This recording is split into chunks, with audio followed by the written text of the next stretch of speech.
আমরা আপনারা ইতিমধ্যে জেনেছেন যে আমাদের একজন সহকর্মী সহযোদ্ধা ঠাকুরগাঁ সম্মানিত জেলা আমির ভাই, উনি ঢাকা থেকে ফিরতেছিলেন এবং তার সঙ্গে ব্যবসায়িক কিছু টাকা পয়সা ছিল, যে টাকাটা উনি ঢাকা বিমানবন্দরে নিয়মতান্ত্রিকভাবে নিয়মিত মানে নিয়ম অনুযায়ী যে করা দরকার, কাগজপত্র যা দেখানো দরকার দেখিয়েছেন এবং তিনি ব্যবসায়িক টাকা নিয়ে আসতেছিলেন।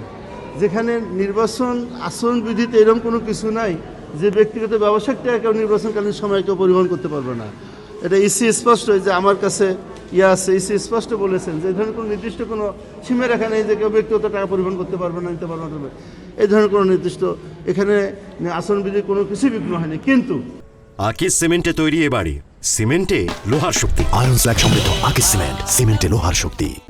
অতি উৎসাহী প্রশাসনে একটি অংশ, একটি চক্র, একটি গ্রুপ যারা ফ্যাসিস্টদের সঙ্গে, ফেসিবাদীদের সঙ্গে তাদের যোগসূত্র ছিল।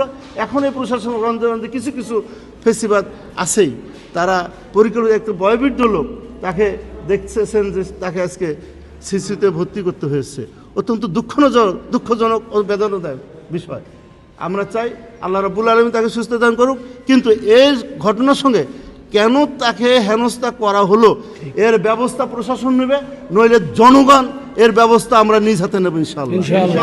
আমরা চাই তাকে তার শারীরিক অবস্থা, আমি এখানকার কার্ডিওলজির বড় ডাক্তার জাহিদ হোসেন স্যারের সঙ্গে কথা হলো যে উনি অনেকটা ভালো আছেন, তবে তার বেশ কিছু পরীক্ষা নিরীক্ষা দ্রুত করতে হবে।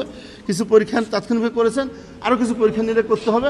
উনি নিবিড় সাউসার্জের মধ্যে ডাক্তারের চিকিৎসার মধ্যে আছেন, তবে অনেকটা পুরোপুরি সুস্থ তো নয়, কিন্তু একেবারে আশঙ্কা হার্টোলজি কার্ডিওলজি তো এইটা আশা করতে পারি যে ইনশাআল্লাহ চিকিৎসার মাধ্যমে উনি সুস্থতা আল্লাহ হয়তো তার হায়াত দান করবেন।